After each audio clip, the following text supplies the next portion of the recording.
Hello everyone, welcome to another episode of Scholarvision. I'm Saad Ahmad, Chief Cardiology Fellow for the Division of Cardiovascular Health and Diseases, University of Cincinnati College of Medicine.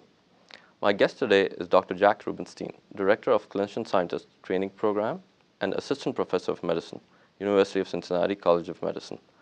Welcome to our program, Dr. Rubinstein. Good to be here. In this challenging era, when research fundings are tougher to secure, you represent the trifecta of a teacher, clinician, and a scientist. Your research, as we know, is moving from bench to bedside. Can you please tell us a little bit about your research and also elaborate on the importance of clinical collaboration for the progress of science? Sure, absolutely. So I've been working at University of Cincinnati for about 5 years now, and we have a wet lab in which we've made some really interesting discoveries and really interesting findings about how the heart functions and how we can make it function better, particularly for patients that have heart failure, in which their pump doesn't work very well.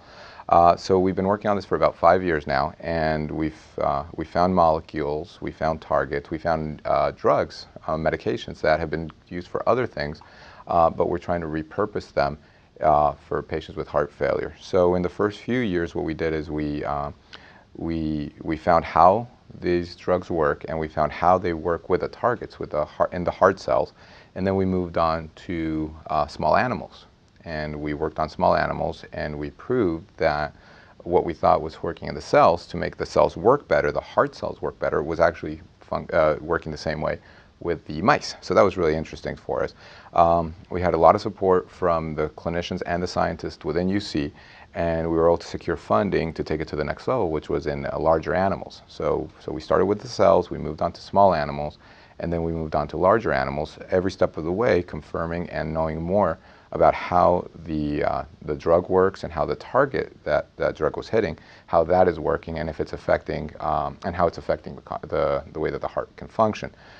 So in the last 6 months to a year, we've been in a really good situation with funding from the American Heart Association, local funding as well, and some national funding in which we were able to take these findings to the bedside. So to do this is very difficult to do. Usually these kind of findings takes many, many years, if not decades, to bring from the molecule through the animal models to the bedside. But since we had a lot of support from the scientific and the clinical community here at UC, we were able to do this with relative speed, 4 or 5 years being quick in the research area. I know it sounds like a lot, but it goes by really fast when you're trying to get all the steps lined up.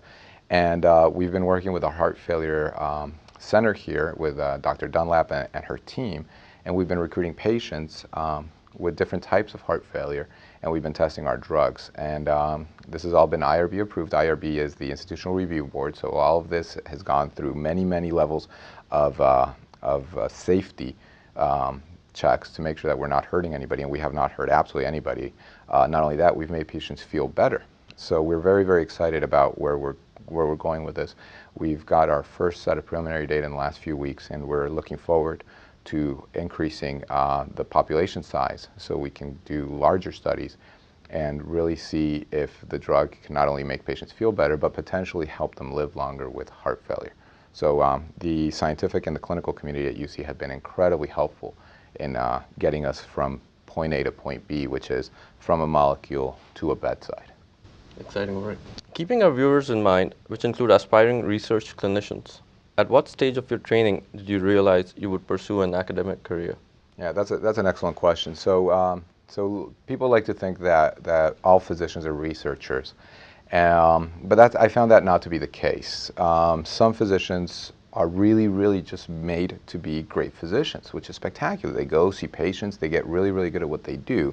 But some of us along the way, we get sort of the bug. We call it the bug. It's almost like an infection, because once you get the bug, you really don't ever let it go. And this bug is sort of like questioning why we do what we do and how we got to where we are in medicine.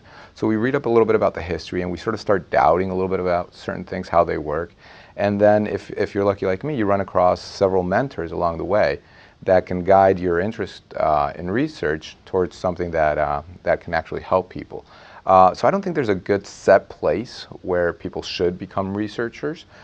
Some people get the bug as early as high school. So we have some high school guys and girls in our lab that are working, and they're interested in, of course, their knowledge base is not the same as a physician, but they're interested and they're working on it, and they get the bug early on. We also have MD PhD, so these are people that in college really recognize that they want to do a research and a physician career, so they get both an MD and a PhD. So these are really, really hardcore, very, very smart, very hardworking young people that get both sides.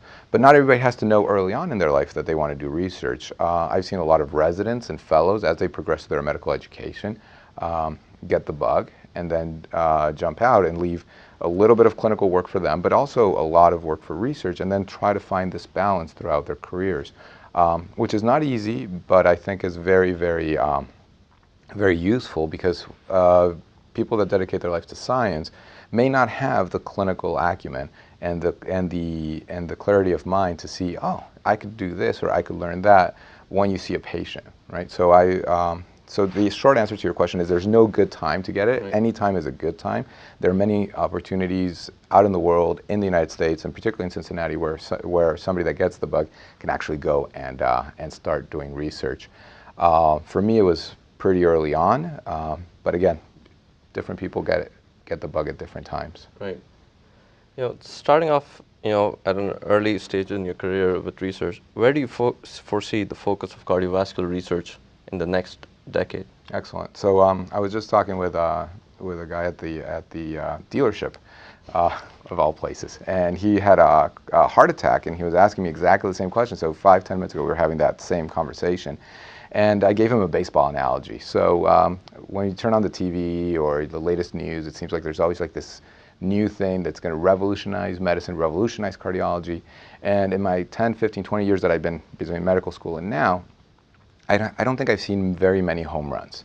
I've seen a lot of very, very strong singles, strong doubles, in which we make incremental gains. We make small improvements to the healthcare. We change the dose of a medicine. We give one medicine instead of the other medicine.